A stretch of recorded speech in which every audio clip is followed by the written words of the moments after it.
Hello class 12th, welcome to learn with जेनित गुरु। मैं हूं निकी पंडित और हम यहाँ पे कर रहे हैं इलेक्ट्रोकेमिस्ट्री के इंटेक्स्ट क्वेश्चन एंड आज की क्लास में हम करने वाले हैं in text question 2.5। So let's start today's class.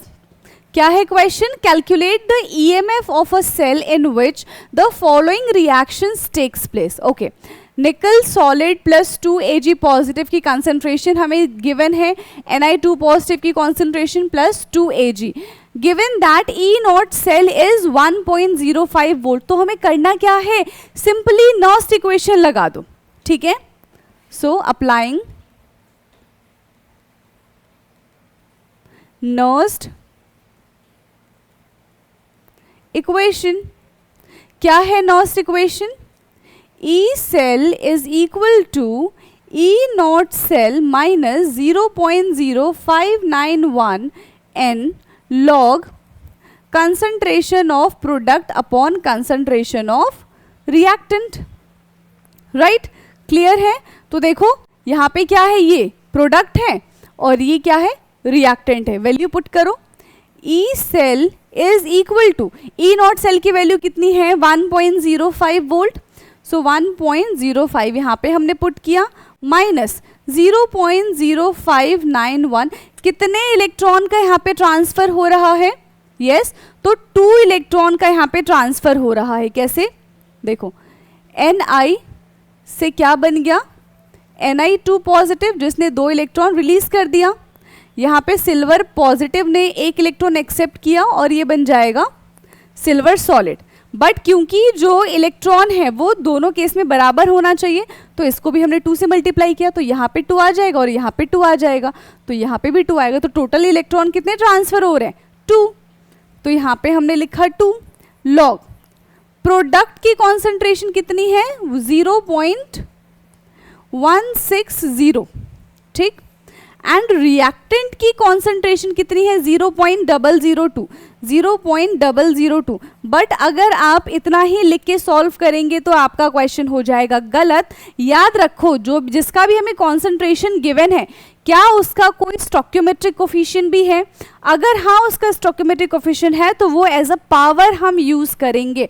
तो यहाँ पे देखो Ag का स्टोइकियोमेट्रिक कोफिशिएंट कितना है? 2 है, तो यहाँ पे हम 2 एज अ पावर यूज करेंगे। क्लियर? समझ आया इतना? अब देखो, E cell is equal to 1.05 minus 0.0591 log,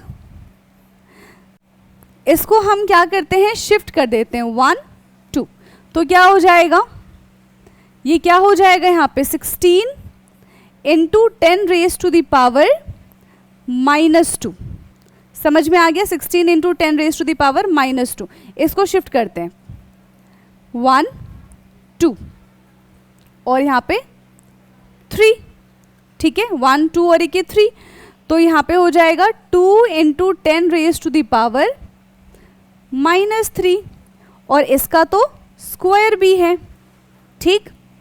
अब देखो, E cell is equal to 1.05 minus 0.0591 upon 2 log 16 into 10 raised to the power -2 upon, देखो 4 into 10 raised to the power -6 हो जाएगा, राइट। 4 इंटू इस सबका स्क्वायर कर दो ना, तो 2 2 जा 4 और 2 3 जा 6, तो यहाँ पे आ जाएगा 4 into 10 raise to the power -6, ठीक है। इससे ये चला गया 4 टाइम्स में, तो यहाँ पे आ जाएगा E cell is equal to 1.05 minus 0.0591 upon 2 log. अब देखो 4 इंटू ये चला गया ऊपर, तो 10 रेज टू दी पावर -2, ठीक है, और ये ऊपर गया तो यहाँ पे कितना है? 10 raise to the power -6, sorry plus का 6 हो जाएगा। तो जब बेस सेम है तो पावर ऐड हो जाएंगे यहाँ पे, ठीक है। अब क्या हो जाएगा? 10 रेज टू दी पावर कितना हो जाएगा? प्लस का 4 into 10 raise to the power plus का 4। क्लियर? इतना समझ आया? इसको नोट डाउन करो, फिर नेक्स्ट पेज पे चलते हैं हम। डन है? E cell is equal to 1.05 minus 0.0591 divided by 2 log 4 into 10 raise to the power 4. E cell is equal to 1.05 minus 0.0591 upon 2 log 4 into 10 raised to the power 4.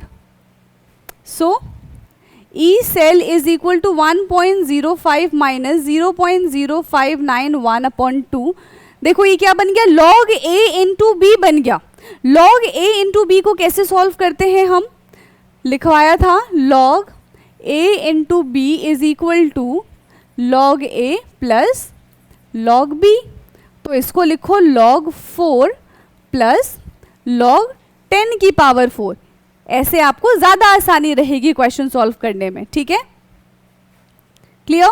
So E cell is equal to 1.05 minus 0.0591 upon 2 log 4 की value कितनी है, नहीं याद आ रही, कोई बात नहीं. log 2 की वैल्यू तो याद होगी, इसको हम ऐसे लिख सकते हैं 2 की पावर 2 प्लस ये 10 की पावर 4.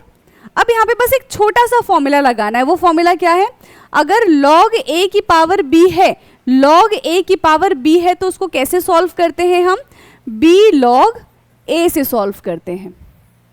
कैसे सॉल्व करते हैं हम उसको, b log a से सॉल्व करते हैं. अब देखो E cell is equal to 1.05 minus 0.0591 upon 2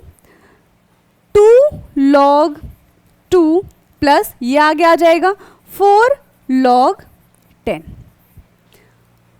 log 2 और log 10 की वैल्यू बहुत इजी है, क्या होती है, E cell is equal to 1.05 minus 0.0591 upon 2. ठीक है, 2 इंटू log 2 की वैल्यू होती है 0.30 प्लस 4 इंटू log 10 की वैल्यू होती है 1. E cell is equal to 1.05 minus 0.0591 upon 2 0.60 plus 4. So E cell is equal to 1.05 minus 0.0591 upon 2, ये बन जाएगा 4.60. ठीक है, कितना बन जाएगा 4.60. बस अब क्या करना है, इसको सॉल्व कर दो 2.30. ई सेल, अब नॉर्मल देखो मल्टीप्लिकेशन तो आप खुद कर पाएंगे, 0.0591 इंटू 2.30. तो यहाँ से ई सेल की वैल्यू कितनी आ जाएगी इसको सॉल्व करने के बाद, 0.91 वोल्ट. क्लियर.